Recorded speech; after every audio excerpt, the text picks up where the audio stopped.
Hey everyone, tonight we're diving into a topic that's both awkward and academic. The confused, private, and sometimes downright strange world of medieval sex. It was a time of chivalry, strange herbal cures, and an understanding of romance that was unique cool. Foreplay often meant asking nicely and hoping no one was watching. Before we begin, take a second to like the video and subscribe.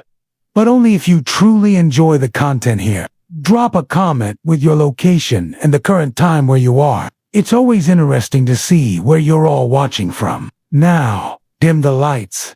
Maybe turn on a fan for that soft background noise. And let's ease into tonight's topic together. Let's begin with a common myth. Medieval intimacy didn't happen under silk sheets, with candlelight and soft music in the background.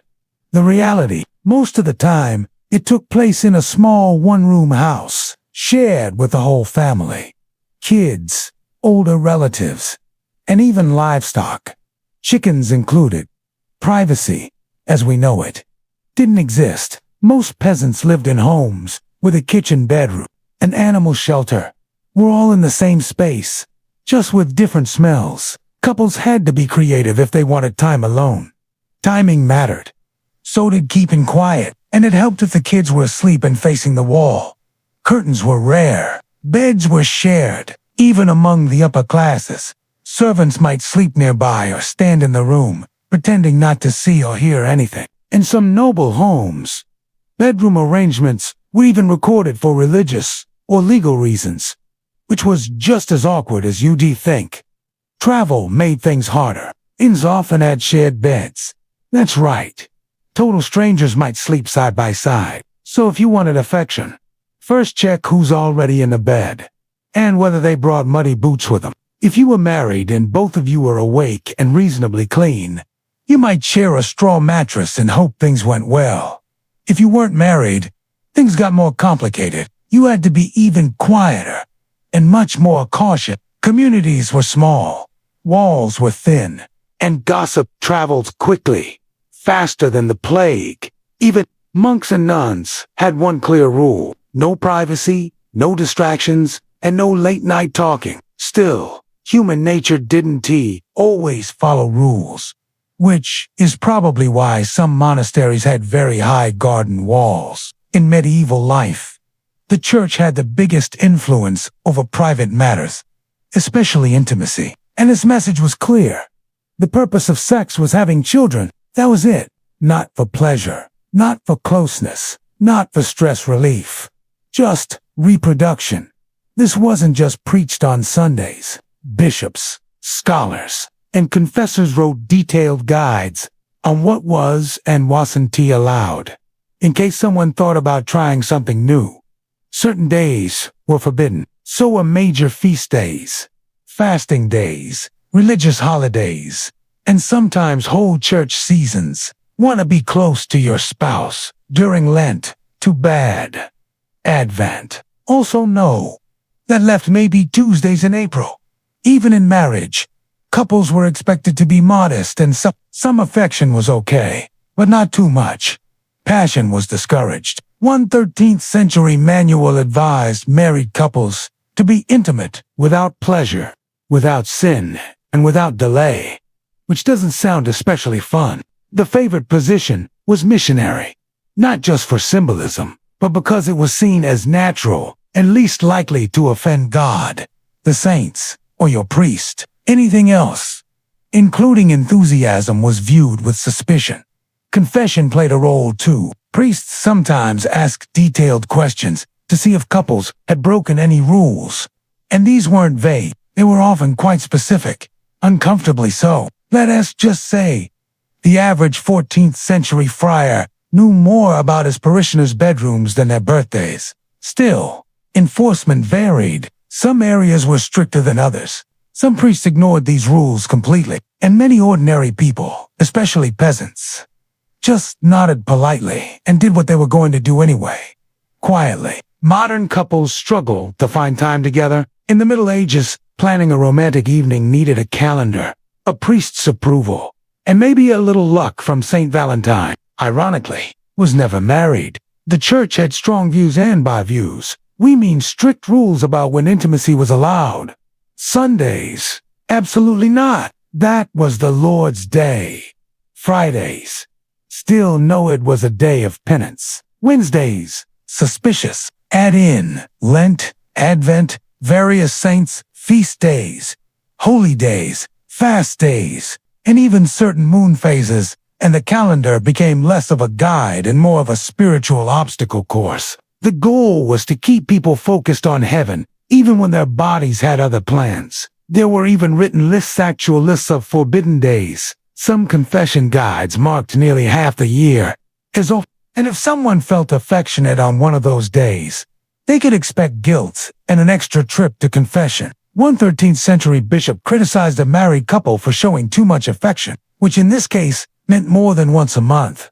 He advised them to redirect their energy toward prayer. Unsurprisingly, the couple wasn't pleased.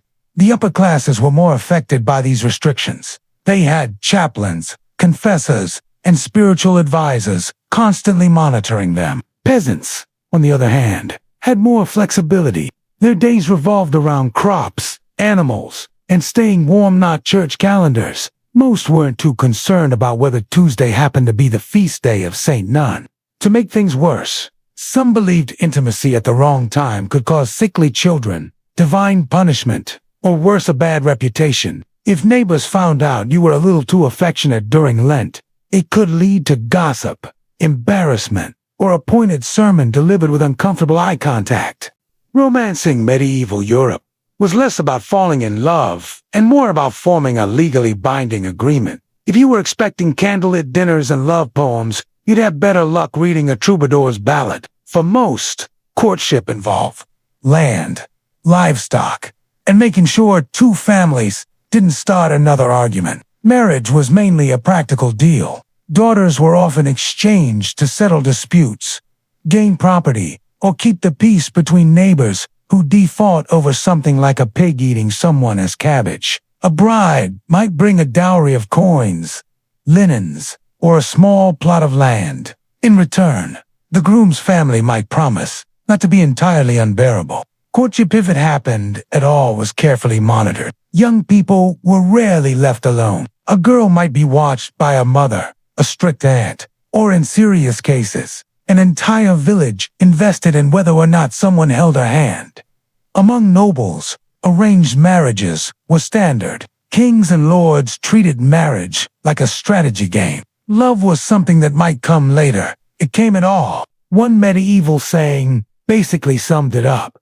Better to marry someone rich and grumpy than poor and cheerful. Not exactly romantic.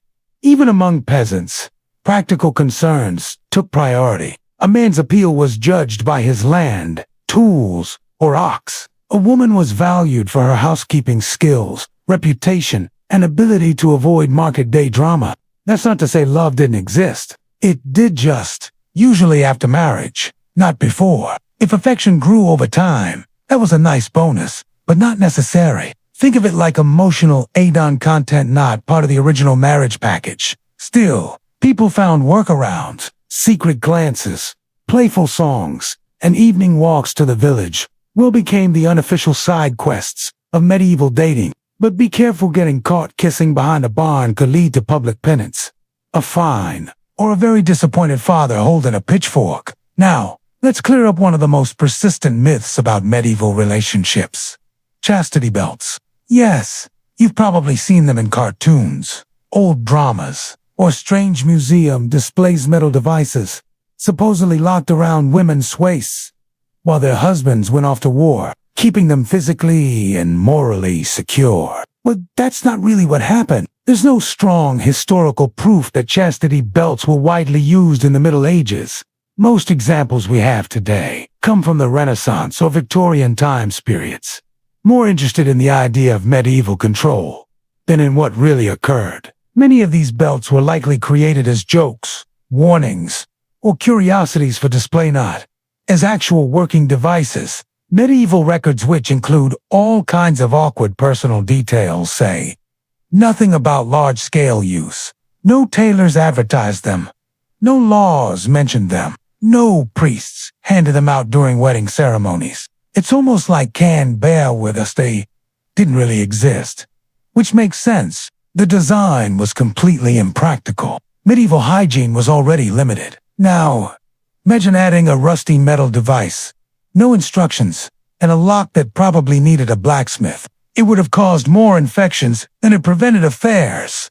So where did the myth come from? Likely from a mix of later moral panic and satire. Renaissance thinkers and Victorian collectors liked the idea of a highly controlled medieval woman. It fit their worldview. And nothing says virtue like a literal lock on your underwear. In real life, fidelity was enforced through more common end, more of supervision, religion, and planned marriages. Noble women were chaperoned constantly. Peasant girls were watched by their whole community, almost like unpaid detectives. And any hint of scandal could damage a reputation, cancel a dowry, or lead to an awkward confession involving phrases like, "near the edge of the barley field," in a surprising detail that might confuse their modern descendants. Medieval towns didn't just allow brothels. They often regulated them. That's right. In many parts of medieval Europe, especially in cities, brothels operated as legal businesses. Town councils licensed them, collected taxes, and even assigned specific red light areas. Long before electricity was around, some cities even had officials assigned to manage them. These individuals were called brothel keepers, or more formally, keepers of public women, a title that probably didn't look great on a resume. The reason it was practical, if somewhat cynical. Authorities believed that providing a controlled outlet for men's desires would help prevent worse behavior, like adultery, assault, or, surprisingly, dancing. Regulated brothels were viewed as a necessary evil to keep things running smoothly, like traffic rules or the presence of turnips. The church, officially, disapproved of the practice, but in reality, many clergy turned a blind eye. Some even collected rent from these same establishments. If that seems contradictory, congratulations! You've understood much of medieval religious practice. Working in a brothel wasn't a dream job, but it also wasn't always a life of constant suffering. Some women chose this work for financial reasons, especially widows or those without family support. Others were forced into it, particularly in port cities, where sailors brought both money and trouble. There were even manuals, yes, actual guides, on how to manage these establishments. Clean bedding, basic health checks, and set hours were part of the regulations. Clients came from all social groups. Knights, apprentices, merchants, and even monks. Despite vows that clearly discouraged such visits, fees varied. Services were listed, and sometimes payment came in the form of eggs, wool, or whatever awkward trade goods were available. It wasn't exactly medieval Tinder. Now picture the setting. Flickering candlelight, a soft breeze through the thatched roof, and your partner slowly removing their wool tunic to reveal a strong medieval scent. Because when it came to hygiene, medieval priorities were different. Keeping clean was on the to-do list, but far below. Survive a plague, fix the roof, or find the pig in the pantry. Bathing happened, but not often. Public bathhouses existed in towns, but were sometimes shut down during disease outbreaks or scandals or both. Peasants might bathe once a month, more if they accidentally fell into a river. Soap was homemade or imported, expensive, and used sparingly. Others simply didn't have time, or clean water, or weren't willing to compete with the geese for it. The wealthy had more choices. They could enjoy hot baths, herbs, and be dried with linen cloths by it. The poor made do with cold water, a bucket, and the hope that their scent wouldn't be noticed over the stables. To complicate things, water, especially cold water, was sometimes seen as dangerous. Some believed frequent bathing made the body weaker, or opened it to illness. Now, imagine trying to impress someone in these conditions. Layers of wool, leather, and fur trapped heat, sweat, and every smell from the day, including the chamber pot and that questionable stew. Dental care. Some rubbed their teeth with ash or chewed mint leaves. If they were fancy, kissing was definitely a gamble. Perfume was for the rich. Deodorant didn't exist. Clothing didn't help. Others wore amulets, blessed by someone who hopefully knew what they were doing. Technically possible, but not something to rely on. And yet, people still fell in love, flirted, and got close. Some tried wax. And there are mentions of early versions of what would later become more familiar devices. Though how they were made is better left unknown. Maybe standards were different, or maybe, when everyone smelled equally bad, love was truly blind, and nose blind. Controlling family size in medieval Europe was like trying to steer a cart with no wheels, no reins, and a very stubborn goat. Still, people tried. They understood which actions led to children and used creative, if odd, methods to prevent it. Some approaches were more scientific. Herbal drinks, animal membranes, and strange rituals, like burying objects near the door. One popular recipe involved drinking wine boiled with beaver testicles, and when it failed, which it often did, people turned to quick marriages, hidden pregnancies, and uncomfortable conversations. Some guides even recommended jumping up and down after intimacy, which may not have helped, but did provide exercise. There were also basic versions of barrier methods, though calling them effective is generous. Linen soaked in special mixtures was one idea. The church didn't approve. Avoiding conception was usually labeled sinful or unnatural. Marriage was supposed to produce children. Anything that interfered with that was either frowned upon or loudly condemned during sermons. Still, not everyone followed church teachings. Married couples facing poverty often tried to space pregnancies or avoid having more children. Unmarried couples had even more reason to be careful, but success rates were low. Birth control, such as it existed, relied on folk remedies, local herbs, and a good deal of wishful thinking. Despite the church's stance, not all couples waited until marriage. In fact, trying things out before the ceremony was common enough that the church kept detailed records, often calling it fornication in official documents, and getting ahead of yourself. In village gossip moved faster than a meat pie left out in the sun. Premarital intimacy wasn't exactly rare, but it was definitely watched. The church later tried to close that loophole, but during the meantime, many medieval babies were technically earlier up. In towns and parishes across Europe, local officials kept moral records, less like diaries and more like ledgers of public shame. If a couple was caught, or even suspected of skipping the expected marriage timeline, they could be brought before a local court and fined. Sometimes the money went to the church, sometimes to the town, and occasionally to someone who claimed to witness the event. Yes, medieval reporting your neighbors was very much alive. Fines varied depending on whether it was a first offense, whether a pregnancy occurred, or if the couple later got married. In some places, marriage after the fact erased the fine, like a retroactive permission slip. In others, the fine still applied but at a lower rate. Early bird penalties, in a sense. Then there were the social consequences. In close-knit communities, everyone knew each other's business. Even if the local priest was forgiving, the neighbors likely weren't. Interestingly, many of these cases led to something called handfassing. In some areas, this was legally enough to start living together. Among peasants, these matters were often handled more practically. If a couple was clearly serious and there was a pregnancy, marriage usually followed, sometimes with a little help or pressure from both families. Among the nobility, however, the consequences could be far more severe, especially where inheritance or reputation were involved. In medieval society, virginity wasn't just a virtue, it was a legal term, a political tool, and at times, a community-wide concern. Among commoners, expectations varied depending on the area and situation. A young woman was usually expected to be unmarried and untouched, at least officially. If she wasn't, people might talk, and a small fine or rushed marriage could settle things. But among the upper classes, the stakes were much higher. A noble woman's virginity was closely tied to family honor, alliances, and property. A broken engagement could start a feud. A pregnancy outside marriage could derail years of planning. So how was it checked? Often poorly. Sometimes it relied on vague testimony or reputation. She seemed proper, or she avoided the stable boy.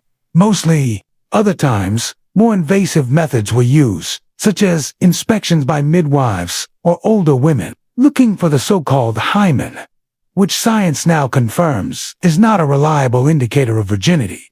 But that didn't stop the practice. There were even efforts to prove virginity after the wedding, like displaying a blood-stained bedsheet, a sort of awkward medieval review system. This tradition wasn't universal, but in some regions, it was expected. If the sheet stayed clean, it could trigger lawsuit settlements and family drama worthy of a royal scandal. Men, of course, faced no such testing. Male virginity was seen as optional.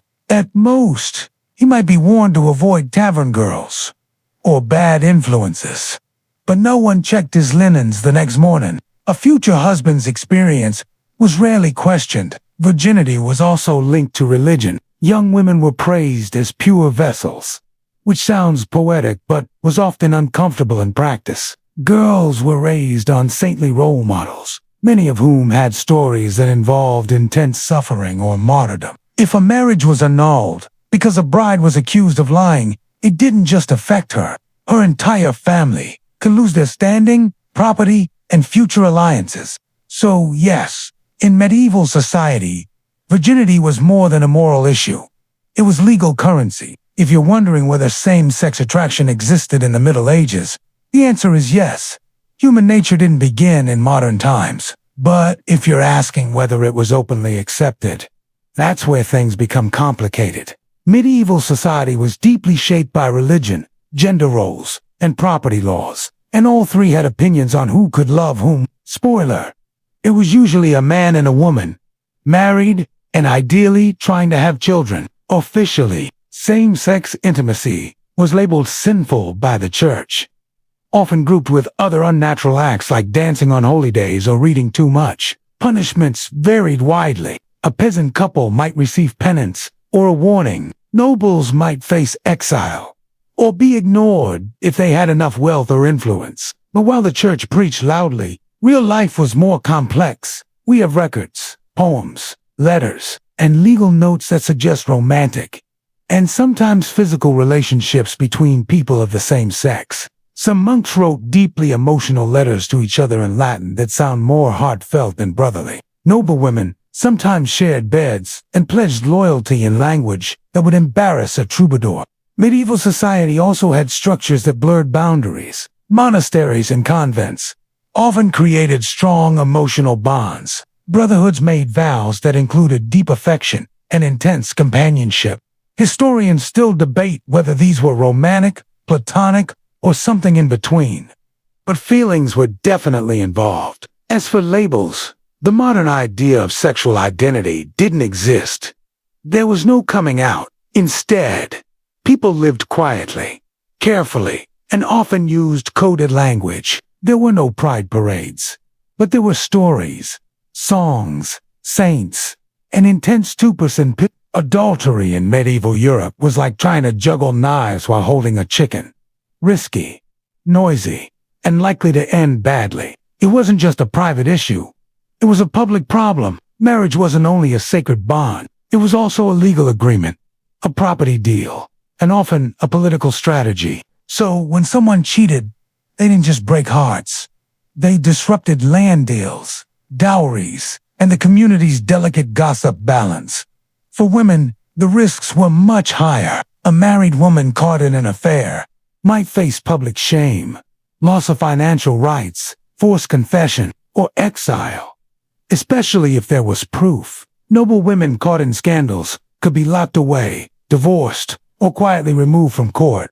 Think less scarlet letter and more discreet exit, but often avoided legal punishment, unless her family was powerful, or the church was unusually strict that week. Men, on the other hand, were judged more leniently. A married man caught with an unmarried woman might be seen as morally weak, because nothing says repentance like paying for acoustics. Still, not all men got away with it. Some towns imposed fines or required public apologies. Records even show creative punishments.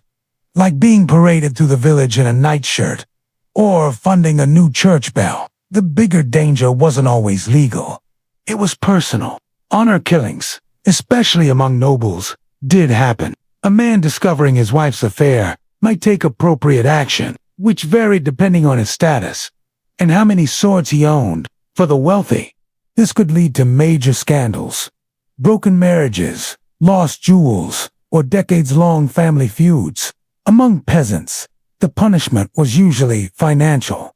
A fine, the loss of a goat, and a lasting place in the village rumor mill. Now, let's talk about consent. Yes, it existed in the Middle Ages, but not in the way we think of it today. Two people saying, "I will," in a field, could technically be married. It wasn't about mutual respect or enthusiastic agreement. It was tied up in church law, dowries, and legal contracts.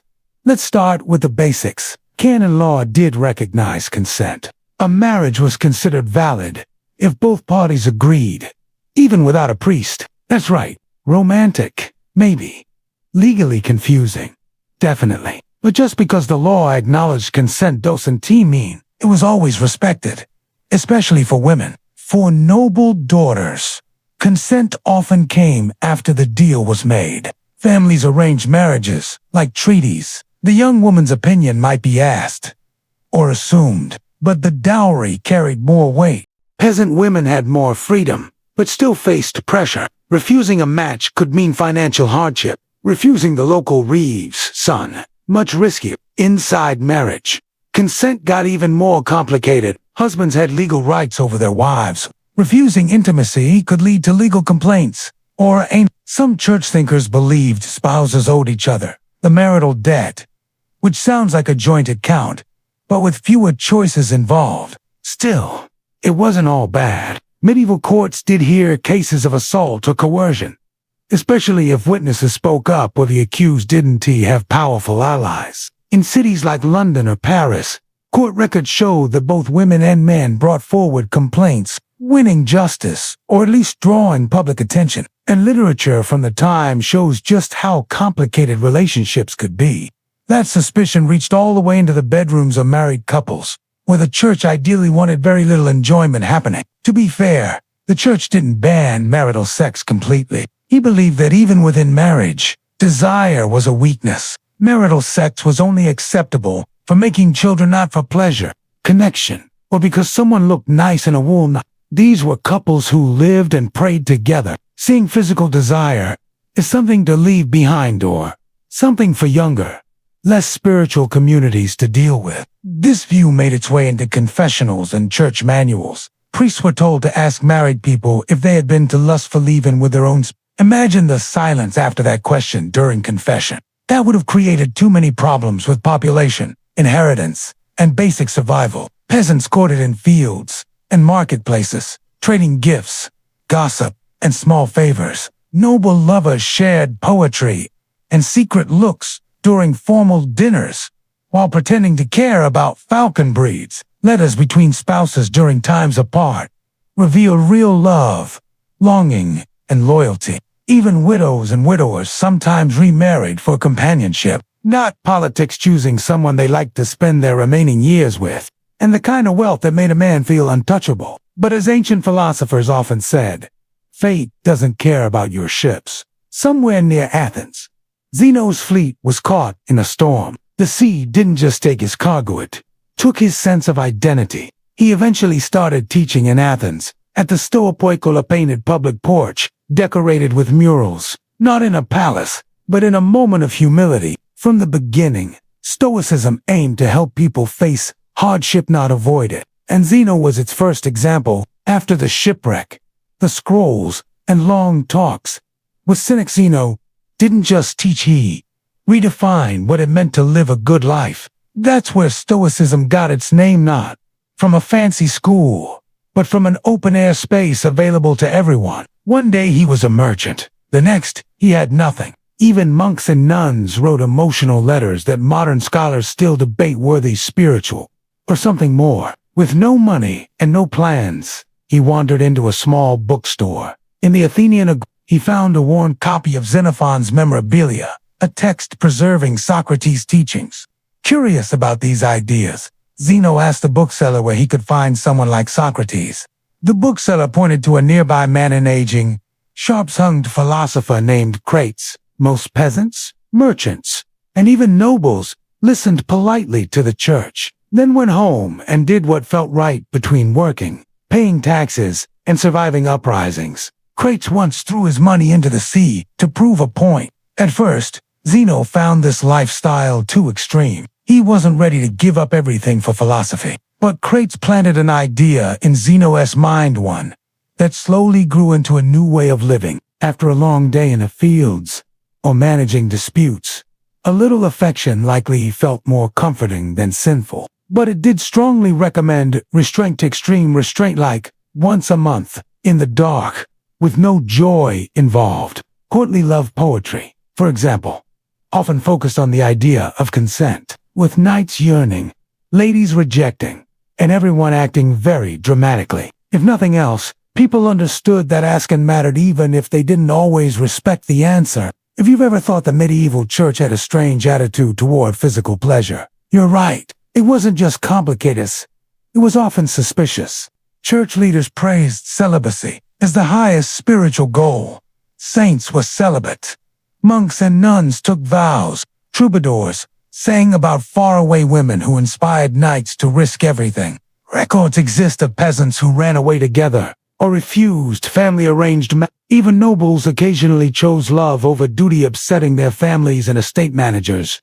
Interestingly, the church required both bride and groom to give verbal consent to marry, even if it was spoken through clenched teeth while offering a goose as part of the dowry. Courtly love praised the idea of longing from a distance, especially for someone already married. The love was usually out of reach, but that made for better poetry. Even married couples were encouraged to live without intimacy, especially if they were older, more religious, or simply no longer interested. Couples who gave up sex by choice were considered spiritually advanced, almost saint-like, or at least ready for separate sleeping arrangements. Some church thinkers, like St. Jerome, went further. Still, people carried on with their lives. For the truly devout, though, celibate marriages were ideal. After discussing arranged marriages, fines for flirting, herbal contraception, strange bathing habits, and church warnings against smiling too much, you might wonder, did medieval people actually fall in love? The answer is yes, awkwardly, deeply, and sometimes happily. Despite strict social rules and church teachings, love still found its place. Medieval literature is full of romantic stories. In some cases, couples really did marry for love. Once married, many couples formed strong partnerships. They worked together, raised children, faced plagues, and managed taxes, which was basically the medieval version of a vacation. Because even after all the rules, the risks, and the rituals, people still wanted to feel loved, preferably before a curfew and ideally not during Lent.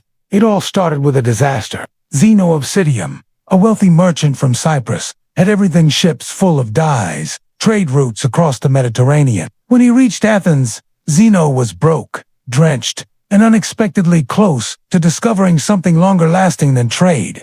Zeno began studying under Crates, the cynic, a man famous for rejecting money and comfort with dramatic flair. Zeno didn't stay a student forever. Over time, he built his own worldview by combining Socratic ethics, cynic discipline, and the logic of earlier thinkers like Heraclitus.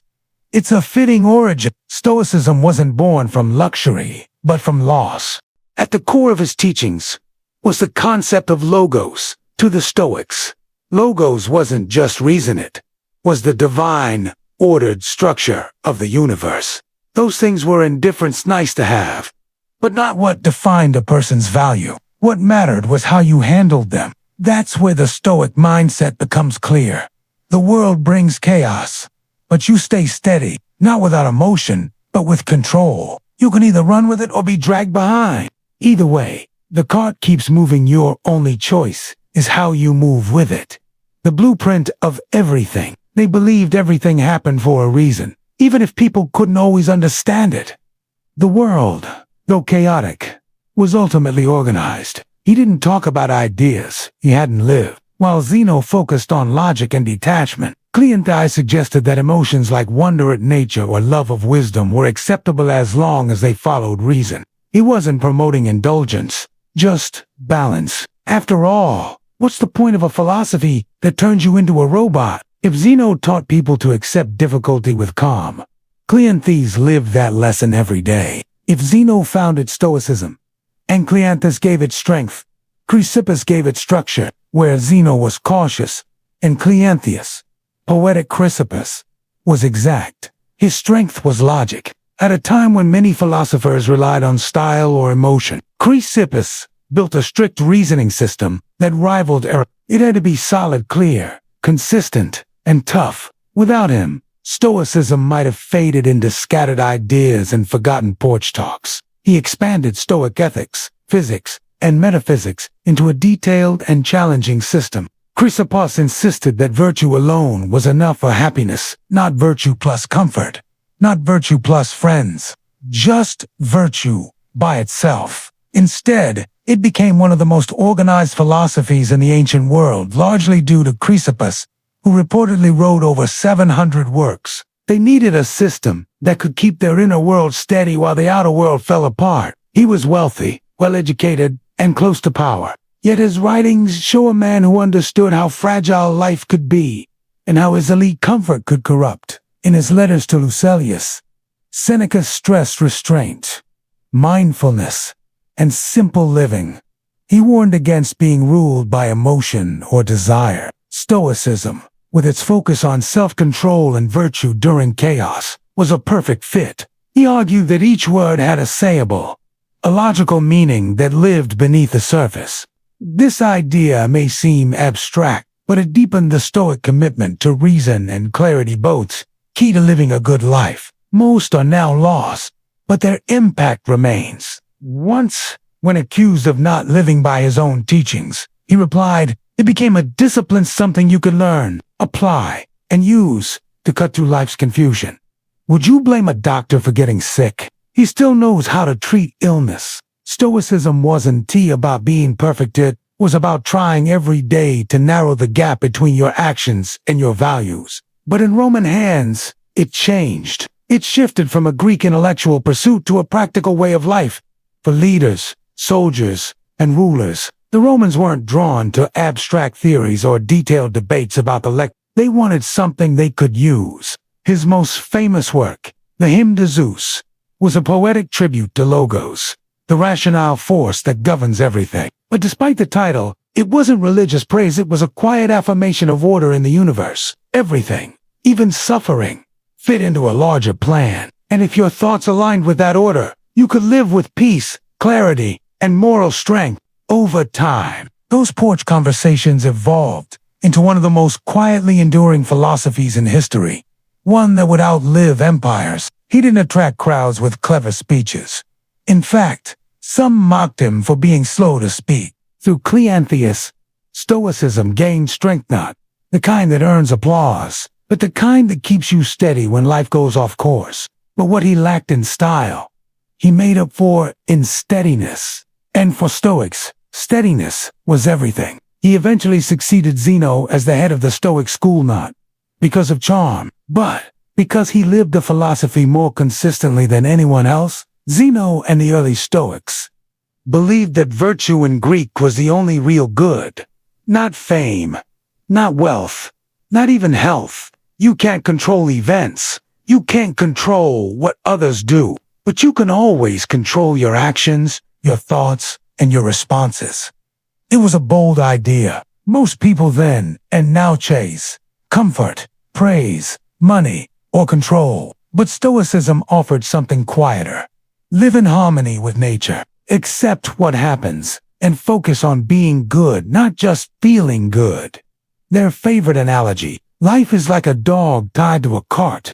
Zeno didn't stay alone for long. His students began gathering at the Stoa, discussing how to master themselves instead of the world. But philosophy doesn't survive in theory alone. It lives in daily practice. And in the next generation, a new Stoic would lead the way, not with logic alone, but with discipline and strength. Before writing a single scroll or speaking under the painted porch, he was a boxer literally earning his living with physical strength and relentless effort. But when he found Zeno's teachings, he discovered a different kind of strength, the kind that didn't hurt the body, but steadied the soul. He worked nights, carrying water for a gardener, and studied philosophy during the day. His hands were rough, his body tired, but his mind was firm. His name was Cleanthes, a former boxer who brought physical endurance to philosophical thinking. Cleanthes wasn't a typical philosopher. Cleanthes represented the Stoic belief that virtue comes from effort, not privilege. Cleanthes' version of Stoicism was like a glacier, quiet, vast, and unshakable. He also added more emotional depth to Stoicism. Cleanthes wasn't flashy. His life was proof that you could face hardship without bitterness, question fate without anger, and stay grounded without giving up on greatness. Then came a man who shaped Stoicism into a precise system, Chrysippus, the logician. Chrysippus was tireless. He didn't just inherit the school from Cleanthes, he rebuilt it. He sharpened the Stoic idea of what we can and can't control. One of his best-known ideas was electing the meaning carried by speech. But Chrysippus wasn't just about dry theory. He was known for his sharp wit.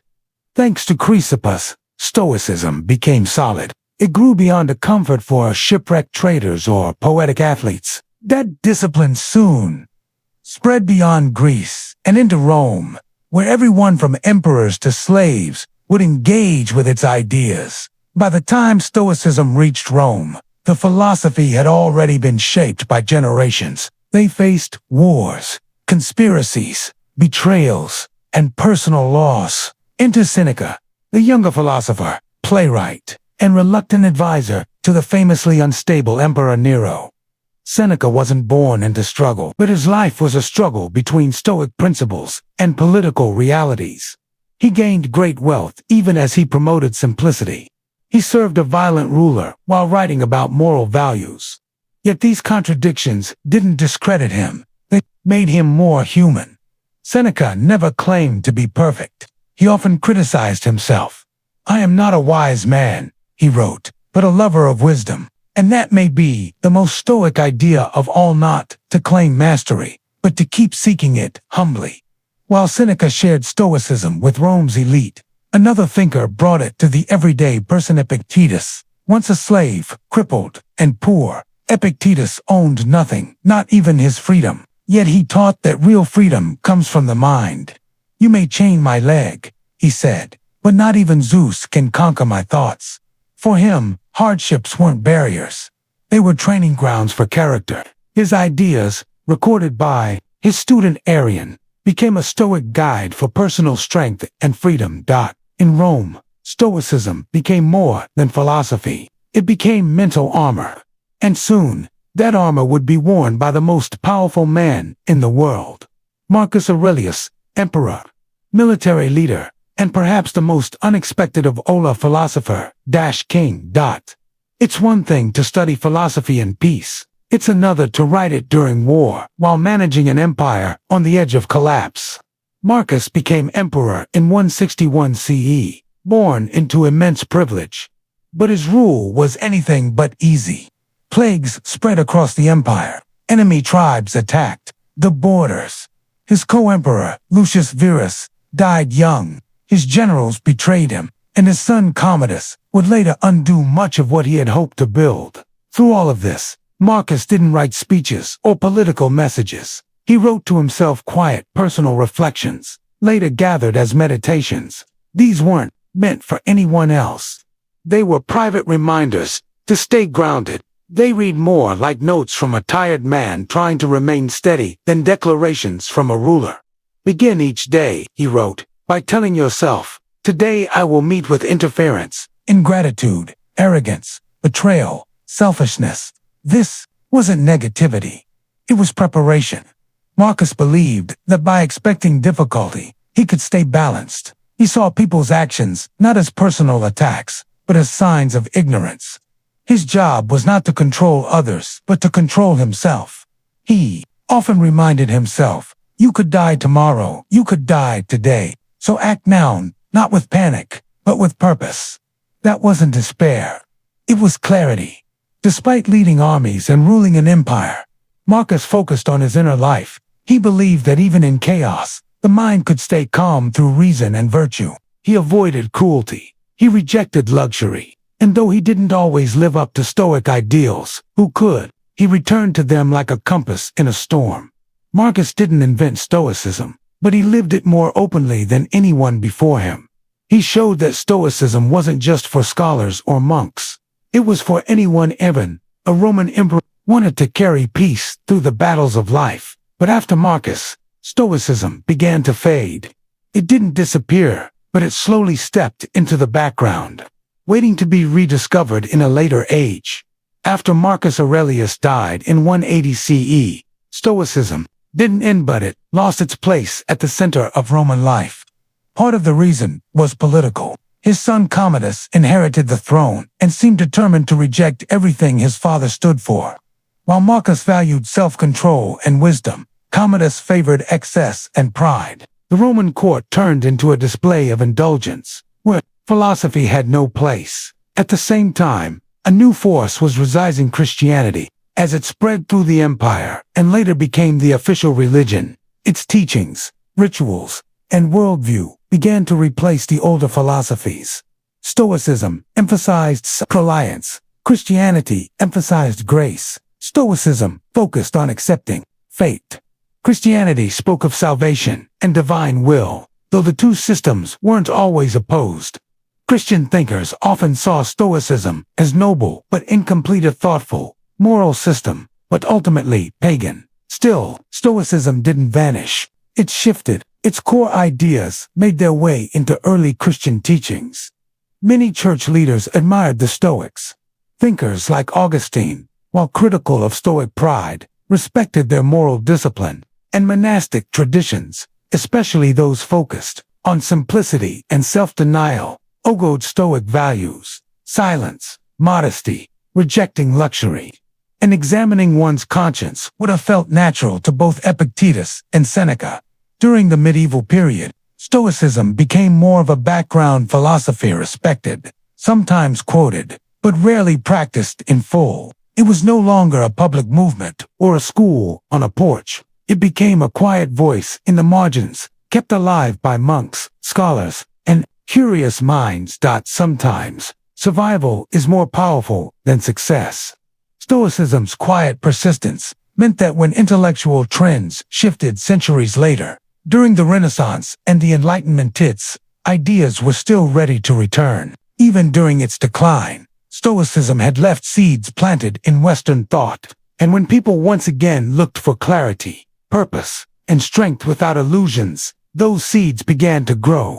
Eventually, they even showed up in unexpected places: self-help books, leadership workshops, and yes, on your favorite podcast. Stoicism didn't come back holding a scroll. It returned through blogs, modern books, and podcasts. After centuries of quiet influence, the ancient philosophy found itself reborn in a digital world full of distractions, stress, and the constant pressure to improve everything. In the 20th century, philosophers like Pierre Hadot began peeling back Stoicism's layers. He reminded readers that it wasn't just intellectual, it was a way of life, not cold, but thoughtful, not harsh, but healing. Hadot believed ancient philosophy was originally a spiritual practice, and Stoicism, more than any other school, was meant to be lived, not just studied.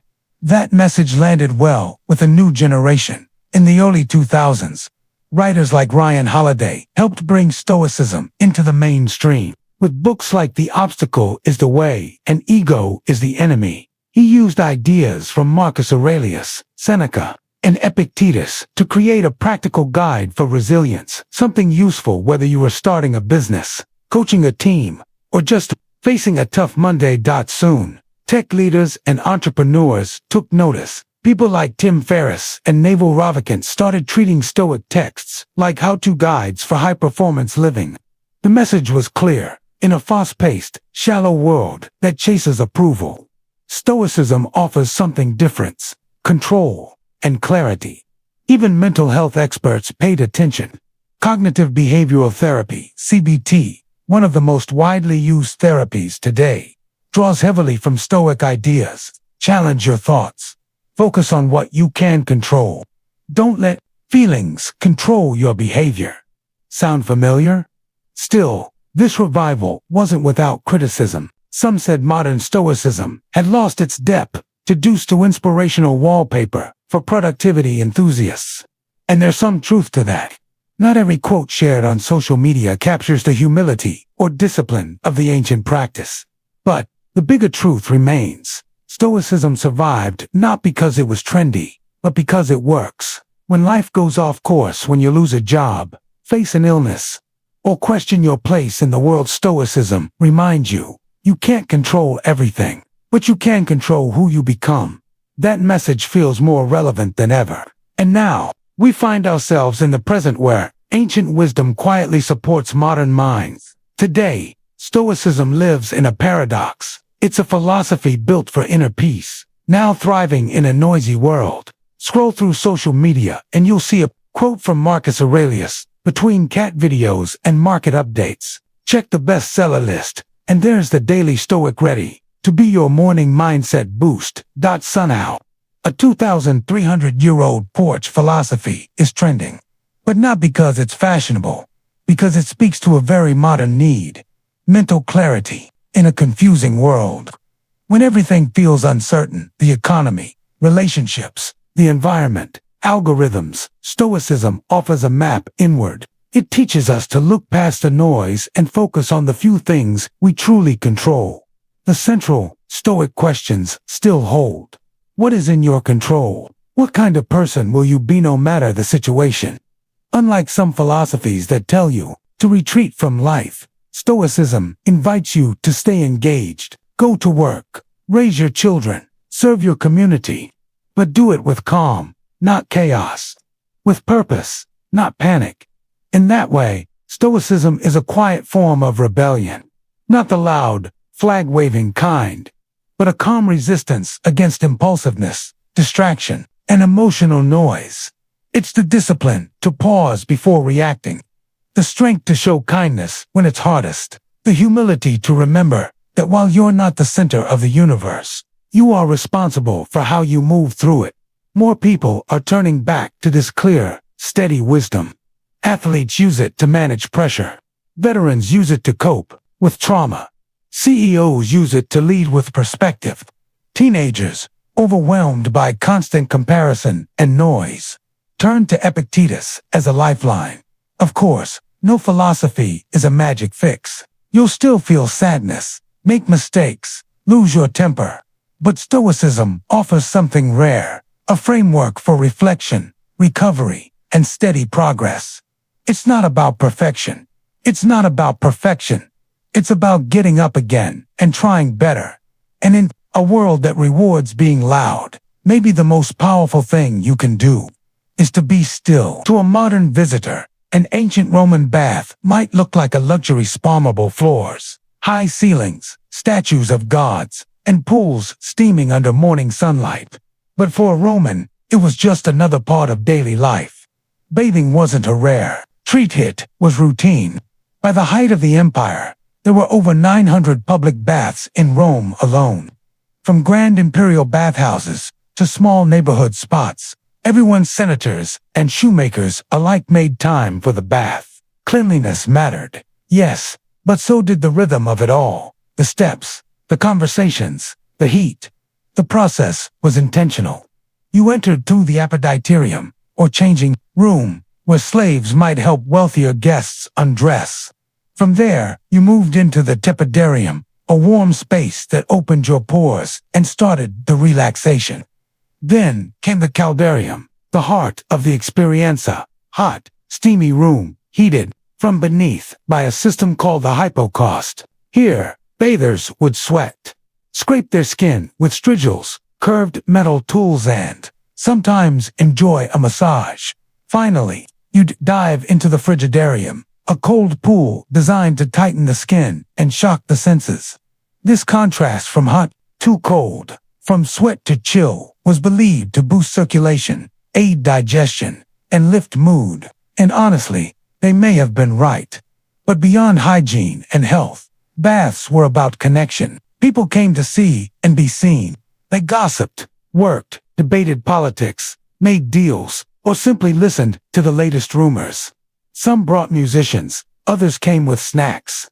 Poets recited verses. Philosophers debated beneath domes, filled with echoing voices and rising steam. In essence, Roman baths were social spaces open and lively, at least by Roman standards. Status still mattered, but even emperors could share a room with commoners. Slaves and women often had restricted access or separate hours, but they, too, were part of daily bath life. For the Romans, bathing wasn't vanity. It was a mix of health, social life, and daily rhythm, a place where personal identity softened into the larger pulse of the empire, one breath of steam at a time.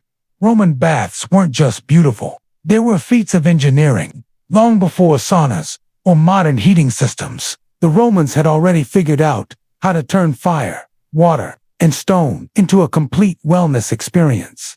The core of this system was the hypocauston, early kind of central heating. Beneath the floors of the hot rooms, slaves stoked a roaring fire in the perineum. This fire heated an empty space under the raised floor, supported by short pillars called pilae. Hot air flowed through this subfloor chamber and into wall flues, warming the room like a gentle oven. The result, a consistent, enveloping heat without the smoke choking the bathers. The architecture was smart, too. Vaulted ceilings held in warmth, domes softened noise, and the layout guided bathers through temperature changes from the cool epiditerium to the warm tepidarium and into the intense heat of the caldarium. Windows brought in sunlight. Water flowed constantly clean, heated, and managed with precision.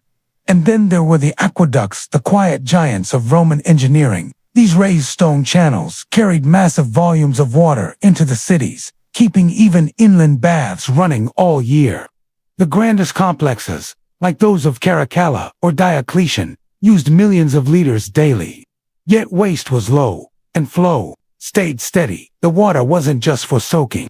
Romans also had steam rooms, dry saunas, and even early flushing toilets nearby. Waste was drained away through underground channels. All gravity-powered. Baths weren't standalone wonders. They were deeply tied into Roman infrastructure. Maintenance was constant. Workers known as fornicatores managed the fires. Others cleaned pools, hauled wood, and repaired plumbing. It was hard work, but it paid off. These buildings didn't just function for years.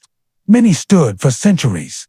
In a world without electricity or machines, the Romans built spaces of comfort and flow, using only fire, gravity, and craftsmanship. Stepping into a Roman bath wasn't just entering a building, it was stepping into a complete system, one powered by heat, sustained by water, and designed with extraordinary intelligence. Despite the steam, sweat, and scraping, Roman baths were never only about getting clean. They were centers of information. In a society without phones, email, or newspapers, the bathhouse served as an open-air communication hub. Gossip didn't trickle, it flooded. Senators, soldiers, merchants, and poets mingled freely. Togas off, voices raised. Conversations spread through the tepidarium like wildfire. Who was having an affair? What was the emperor planning? Which general lost in the east? Who bribed which official to skip taxes? If you wanted to know what was happening, or what might happen next, to baths were the place to listen. And this wasn't just chance. The Roman elite understood that baths were public stages. They used them skillfully. Politics didn't end at the Senate.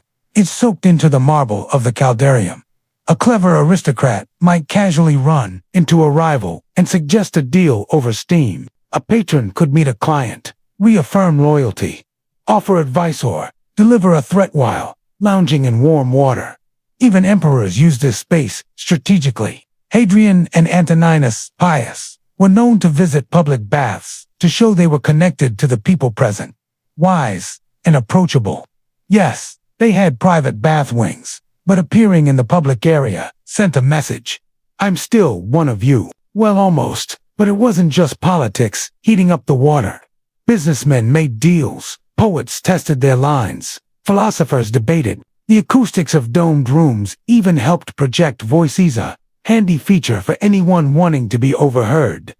In a strange way, the bathhouse was ancient Rome's version of Twitter, Wall Street, and Parliament, all rolled into one. Loud, busy, unfiltered, and full of performance. But real decisions, military, economic, and personal often started here. Not in official buildings, because when everyone's half-naked, sweating, and relaxed, pretenses fall away. And in the steam, the real empire spoke. For Romans, bathing wasn't just for feeling fresh or looking polished. It was a vital part of health and medicine. The bathhouse was where ancient wellness met everyday care. Doctors supported it. Philosophers encouraged it. Even the army promoted it. Hot water, cold plunges, sweating, and massage were all thought to cleanse the body and balance the humors. The IV fluids, believed to control health, blood, phlegm, yellow bile, and black bile. When these got out of balance, illness followed. A visit to the baths followed a clear routine.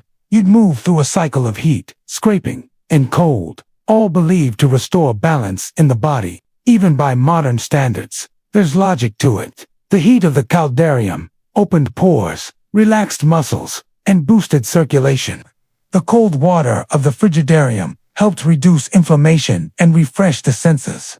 Skin was scraped clean with strigils, removing dirt, oil, and dead skin. Afterward, many Romans got massages using scented oils, sometimes infused with herbs, sometimes just olive oil.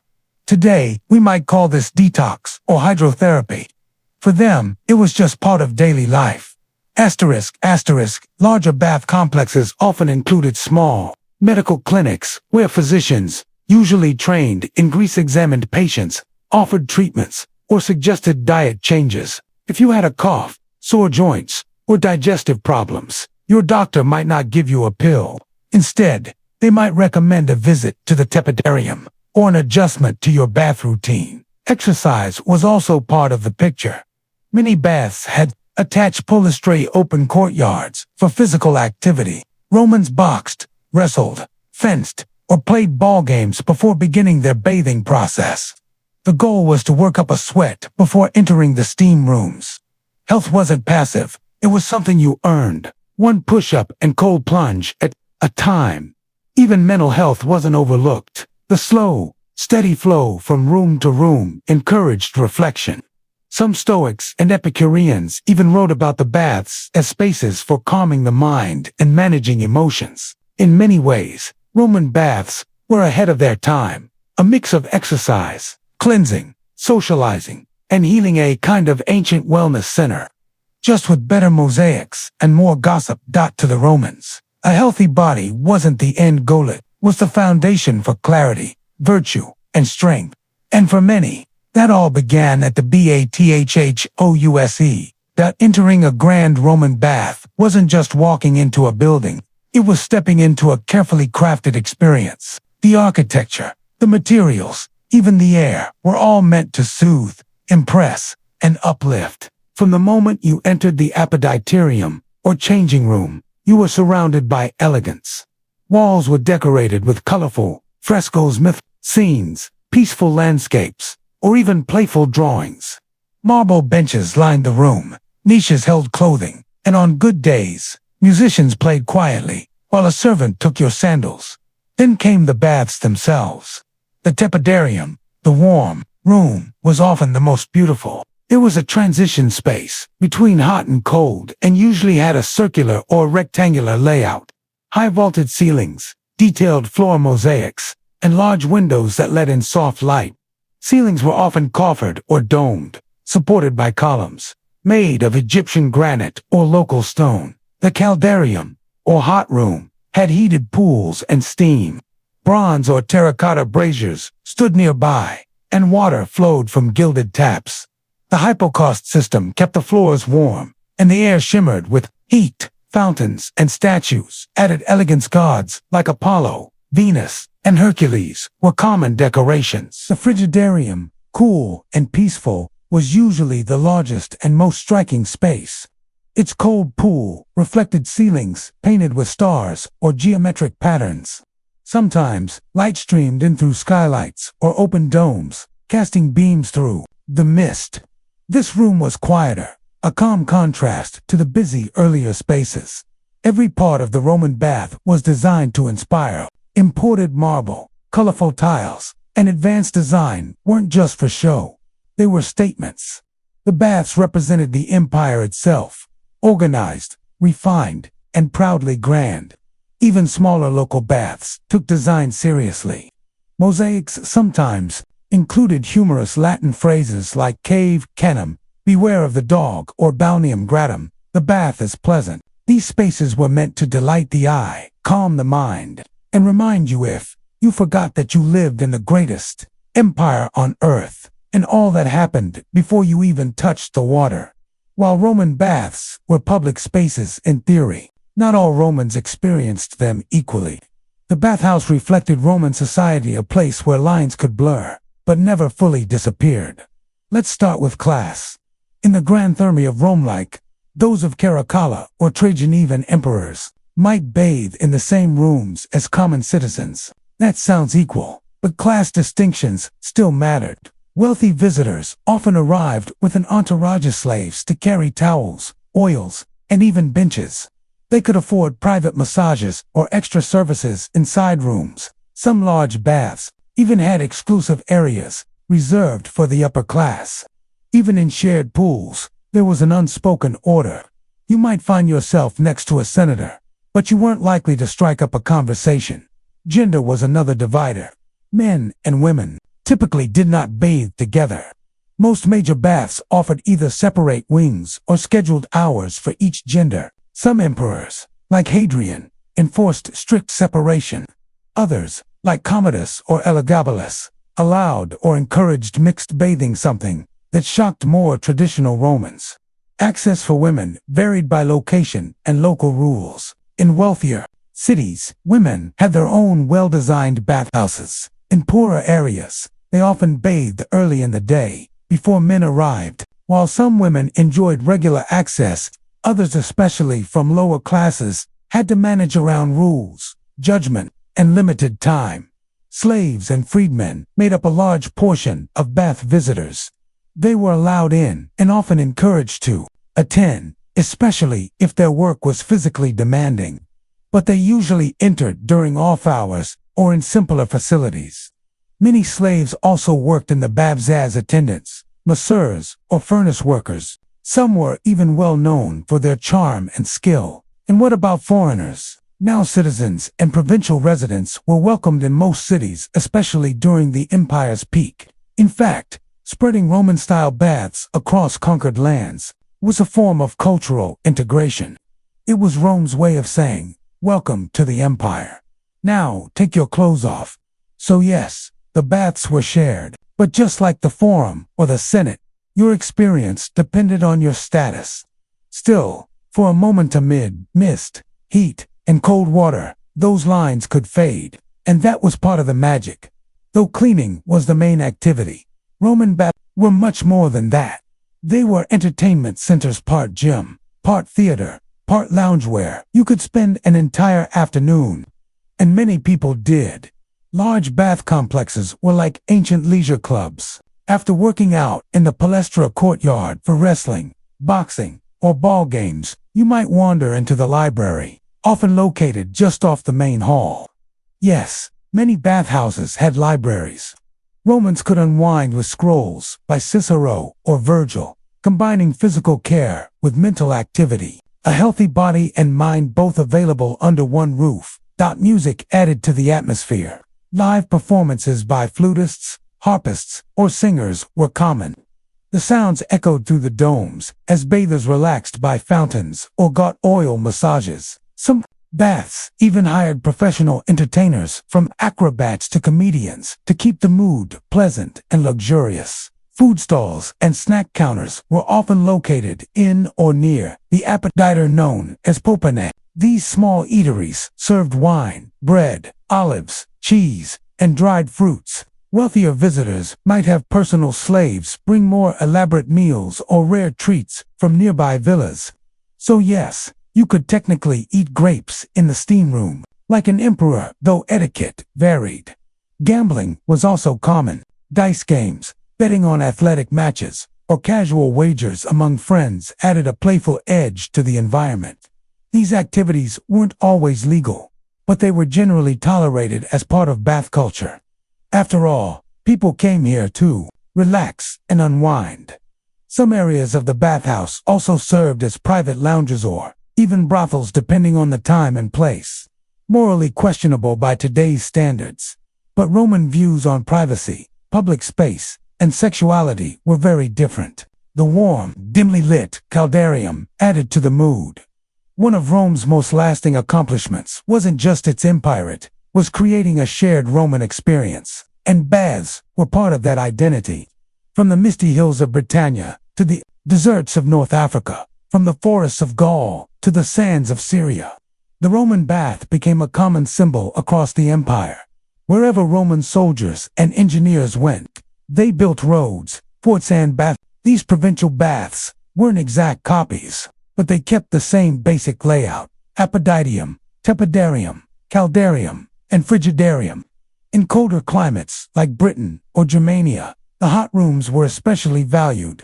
In warmer areas like North Africa or the Levant, shaded walkways and cool pools were added to provide relief from the heat. Cities like Timgad in Algeria, Jerish in Jordan, and Bath in England all had impressive baths. Many were decorated with mosaics, statues, and inscriptions celebrating Roman generosity. These structures weren't just public amenities, they were statements. Every polished floor and heated pool reminded locals, this is Rome, and Rome takes care of its people. But baths were also tools of cultural blending. For newly conquered people, they served as an introduction to Roman customs. You might still speak your native language at home, but once you stepped into the steam, you joined in a Roman ritual, one that crossed borders and tribal lines. Bathhouses were also signs of Roman-style city life. A place wasn't truly considered Roman until it had proper baths, often built alongside forums, theaters, and temples to form a civic center. Bathing was about more than hygiene, it was about being part of civilization. Local customs still had a place. In Syria, some bathhouses reflected Eastern designs and allowed mixed-gender spaces. In Britain, Celtic traditions influenced the bathing order. In Egypt, Hellenistic styles mixed with Roman ones to create hybrid buildings with lush courtyards. And in sense-filled air.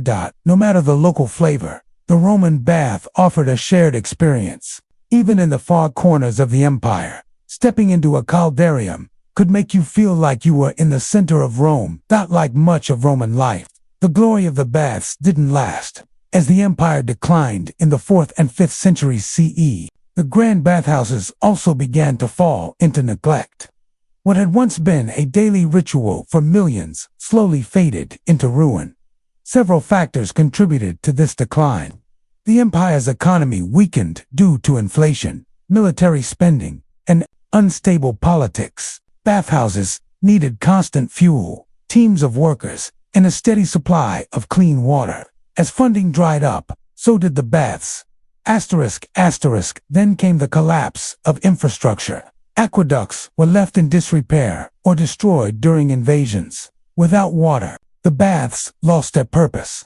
Caldariums went silent, and marble halls stood empty. Religion played a role as well. As Christianity became dominant, public bathing, especially nude or mixed bathing, faced criticism. Church leaders viewed the baths as indulgent and focused on the body rather than the soul. Some Christian emperors tried to keep them open for public health. Others closed them or turned them into churches, monasteries, or government buildings. Still, the influence of Roman baths didn't disappear. In the Islamic world, the tradition continued through hammams, bathhouses that kept many Roman features: heated rooms, steam, and shared bathing routines.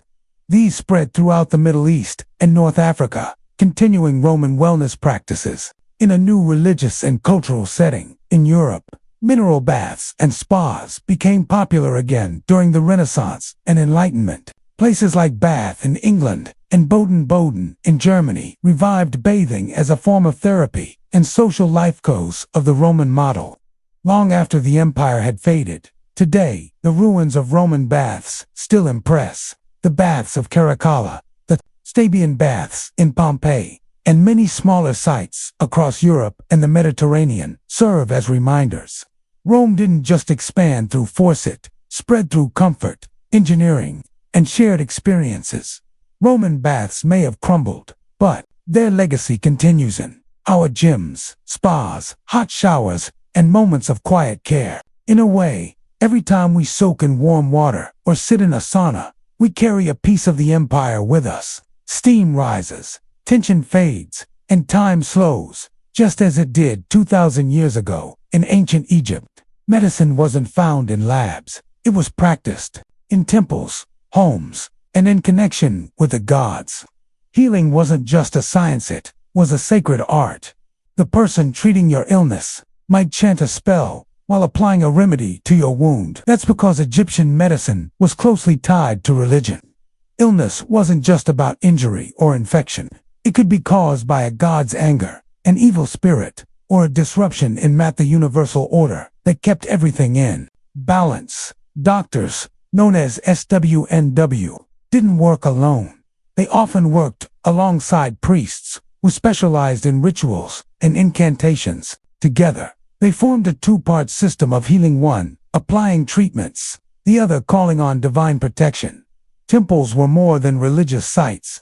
They also served as healing centers. Some, like those dedicated to Imhotep, an architect, physician, and later a deified healer, functioned as early hospitals. People came to sleep in these temples, hoping for dreams that revealed the cause or cure of their illness. This practice, known as incubation, was a respected diagnostic method. Medical education was demanding. Physicians studied scrolls, such as the Ebers Papyrus and the Edwin Smith Papyrus, which detailed hundreds of remedies, procedures, and medical cases. These texts show that, although Egyptians called on gods, they also carefully observed symptoms, recorded results, and developed advanced techniques from stitching wounds to treating dental problems. But spells weren't just decorative. Many prescriptions included incantations. A broken bone might be treated with honey and linen, along with a chant to drive out evil spirits. Conditions we now label as mental illnesses were seen as spiritual disorders and often needed help from a priest or magician. To modern eyes, this mix of medicine and mysticism might seem conflicting, but for the Egyptians, it was holistic. Body, mind, and spirit were seen as connected. Healing meant addressing all three. In ancient Egypt, being a healer meant standing between two worlds, with one hand mixing herbs and the other lifted in prayer. Long before stethoscopes and lab tests, ancient Egyptian doctors relied on close observation and experience. They became skilled in reading visual clues, feeling pulses, inspecting wounds, and noticing small signs to figure out what was wrong. Even when a disease was thought to be spiritual in origin, diagnosis began with careful observation. Doctors looked at a patient's posture, skin color, breathing, and even urine or stool for signs. Was the swelling firm or soft? Did the fluid smell pleasant or foul? These clues were not guesswork. They were noted, compared, and passed down. The pulse was especially important. Egyptians called it the speech of the heart and believed the heart was the center of a network of channels like irrigation canals, through which air, blood, and spirit flowed. An irregular pulse suggested blockage or disruption in this system. While their understanding of anatomy wasn't complete, their observations often led to logical treatments. When no physical cause could be found, attention shifted to spiritual reasons. Was it a god's punishment, a curse, a spirit refusing to leave the body? In such cases, the doctor might consult with a priest, interpret dreams, or even use astrology. The position of stars or the actions of sacred animals could affect the diagnosis. In texts like the Ebers Papyrus, diseases were grouped by patterns.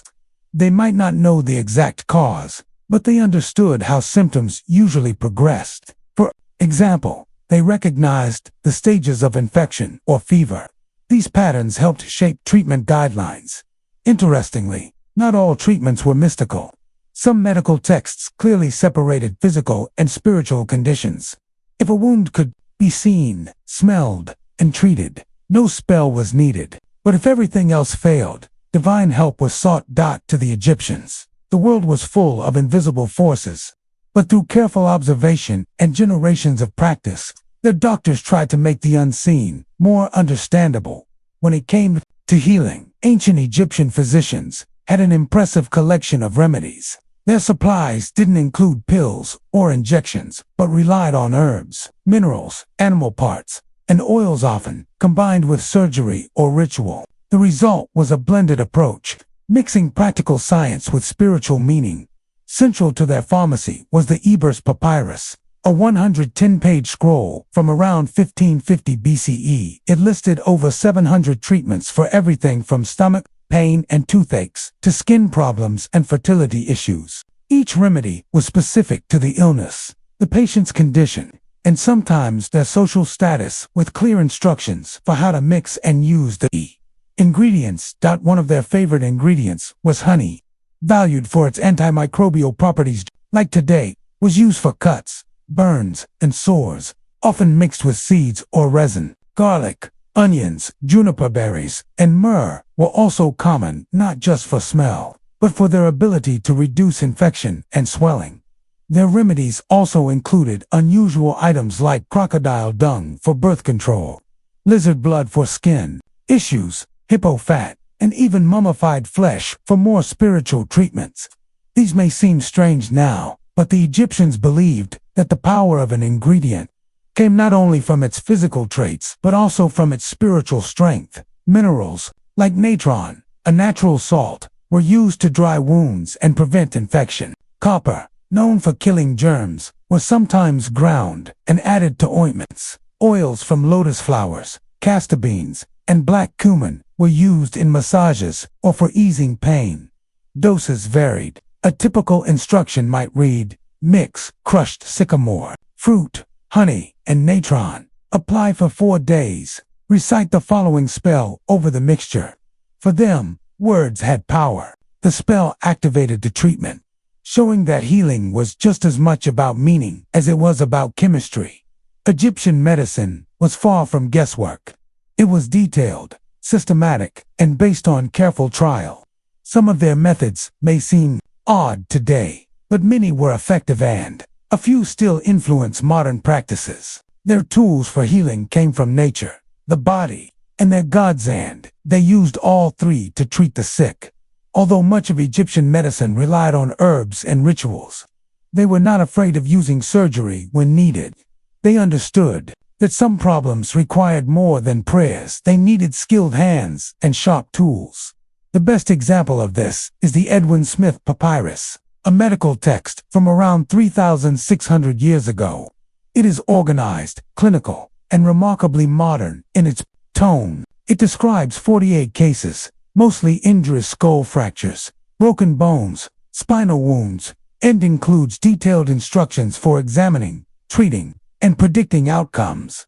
***, one of the most interesting parts is how it classifies cases into 3 categories: an ailment, I will treat; an ailment, I will try to treat; and an ailment, not to be treated. This is an early form of triage system we still use today in emergency medicine. Egyptian surgeons used bronze knives, scalpels, forceps, cautery tools, hooks, and needles. They stitched wounds, drained abscesses, set broken bones with wooden splints, and even performed circumcisions. Some mummies show signs of healed bones, proving that patients didn't just survive injuries, they recovered and lived on. They were also early innovators in wound care. Before stitching a cut, a physician might clean it with honey, beer, or resinol, of which have antiseptic properties. They then applied bandages, soaked in oils or herbal mixtures, to reduce swelling and promote healing. Pain was eased using opium extracts or calming herbs, though there's no evidence of general anesthesia. Surgery was likely painful, but quick and carefully done. One notable practice: Egyptians often left embedded objects, like arrowheads, in the body if removing them was riskier. This shows a clear understanding of anatomy and risk. They knew when not to act. Of course, their surgical abilities had limits. There are no records of internal surgeries or major amputations. They lacked modern knowledge of blood circulation and infection. Still, within their knowledge, Egyptian surgeons showed great skill. They didn't just try things, they observed, documented, and passed down what they learned. Through simple tools and sharp minds, Egypt laid the foundation for practical, hands-on medicine.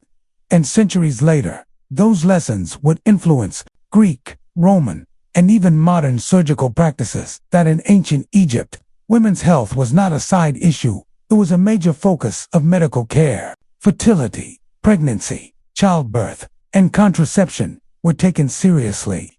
Women both received and sometimes practiced medical treatment. One key source on this topic is the Kahun gynecological papyrus.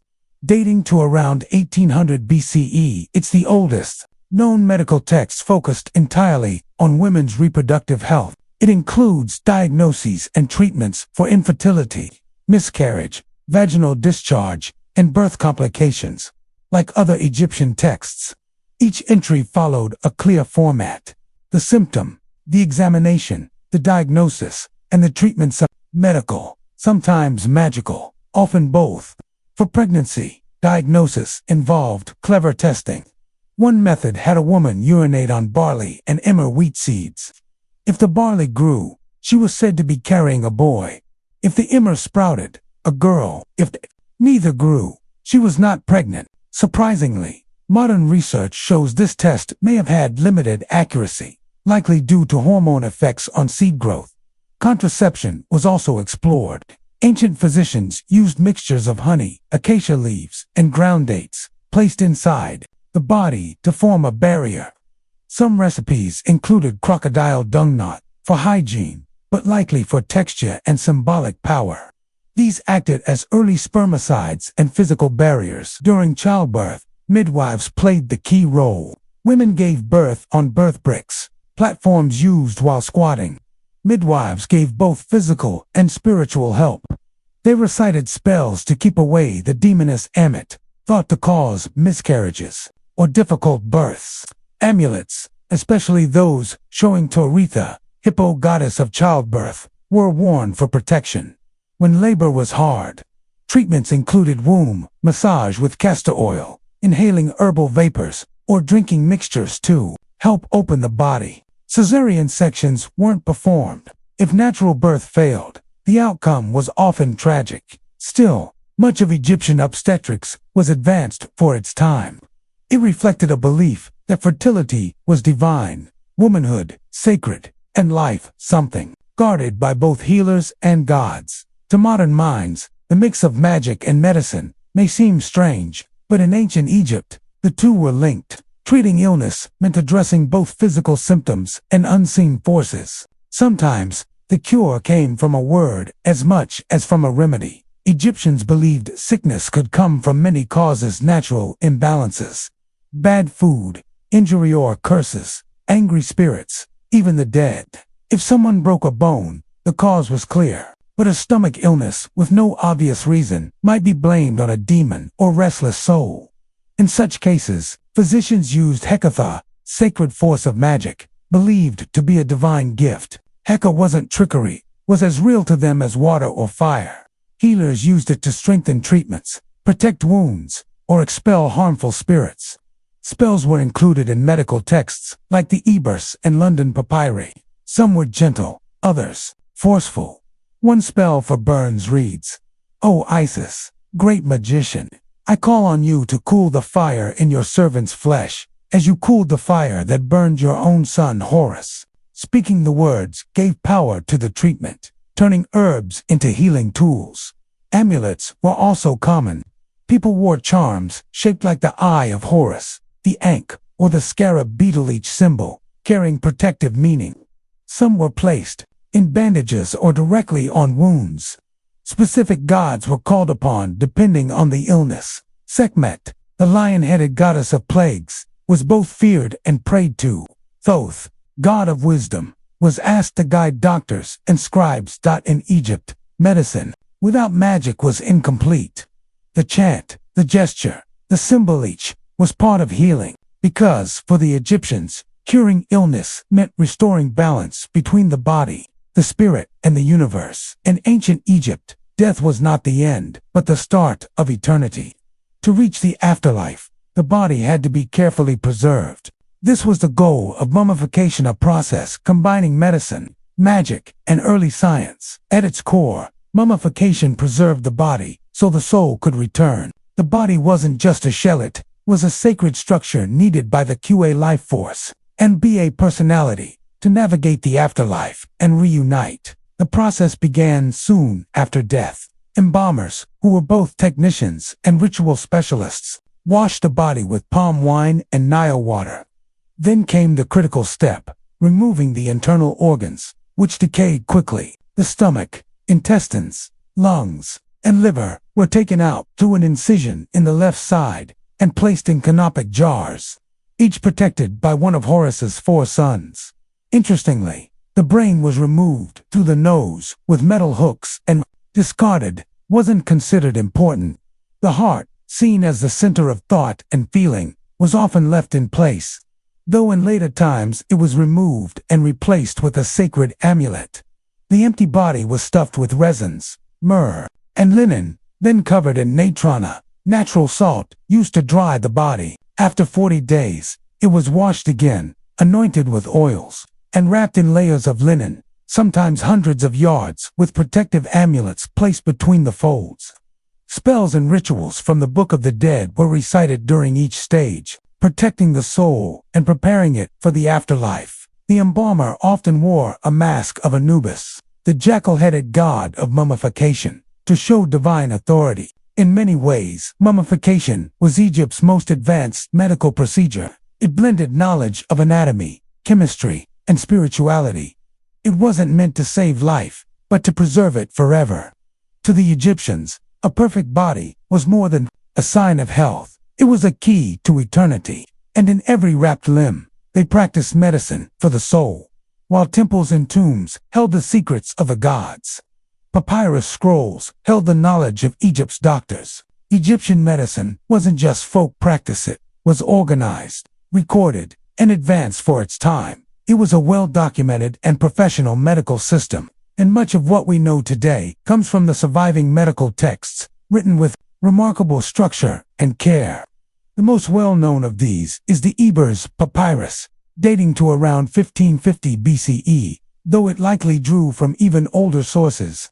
Over 100 feet long, it contains more than 700 treatments for various conditions, from toothaches and stomach issues to mental disorders and tumors. It offers detailed notes on symptoms, diagnosis, and treatments, often paired with spells or incantations. Another important text is the Edwin Smith Papyrus, a practical surgical guide written with clear and clinical focus. Unlike other medical papyri that mix in prayers and magical thinking, this one reads like a field manual. It presents case studies of traumatic injuries, mainly fractures, dislocations, and head wounds, and outlines exactly how to examine, treat, and predict outcomes. It gives us a rare look at how Egyptians could separate religious belief from hands-on observation. The Kahun Papyrus is another valuable record, focused on women's health, fertility, and gynecology. It includes insights into birth control, pregnancy detection, and even surgical procedures involving the uterus. These texts weren't kept secret. They were studied by scribes and physicians, many of whom trained at Houses of Life learning centers located inside temples. There, medicine was taught alongside subjects like math, astronomy, and religious law. Medical students would copy texts by hand, learn spells, and watch skilled doctors at work. The Egyptians were committed to preserving and passing on knowledge. Each scroll was a collection of experience, observation, and spiritual insight, often credited to gods like Thoth, the deity of wisdom and writing.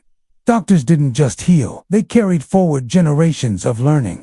Some of Egypt's medical ideas even spread to Greece, especially through figures like Hippocrates and Galen, who studied Egyptian practices and spoke highly of them. Egypt's influence on later medicine is clear.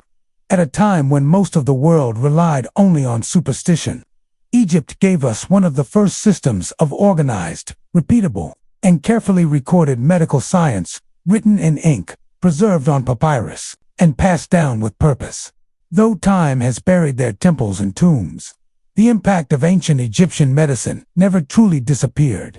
Many of their methods, beliefs, and discoveries helped shape global medical history. Their legacy still lives on in modern hospitals, pharmacies, and even spiritual healing practices. First, their structured approach to medicine was groundbreaking. The Egyptians grouped symptoms, recorded treatments, and made careful links between cause and effect. They developed early forms of diagnosis, prognosis, and personal hygiene long before the Greeks gave names to such practices. Their focus on cleanliness, regular washing, the use of antiseptic substances like honey and natron, and even attention to digestion anticipated ideas in modern public health. Centuries before such terms existed, they also understood the connection between mental and physical health. Though they had no knowledge of the brain as we do, they noticed that emotional or mental stress could affect the body. What they called spiritual affliction might now be recognized as depression, anxiety, or psychosomatic illness. Their care, blending herbs, rituals, and emotional support, was more holistic than one might expect. Their use of plant-based remedies has also lasted through time. Ingredients like garlic, castor oil, aloe vera, and willow bark, a natural source of aspirin, are still used today. Some have been refined into modern medicines.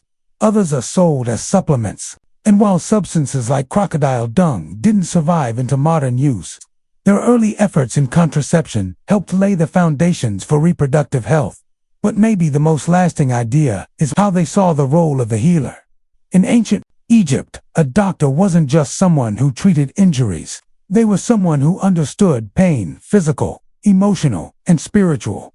Healing wasn't only about the body, it was about restoring the person. That view of medicine is returning today in holistic practices, palliative care, and therapy. The mix of healing and magic might seem strange to us, but it shows something important. People don't only want to be treated, they want to be heard, comforted, and understood. Ancient Egyptian doctors knew this. Their scrolls, amulets, and spells weren't just medical tools, they were acts of care. Their medicine wasn't perfect, but it was careful, organized, thoughtful, and deeply human.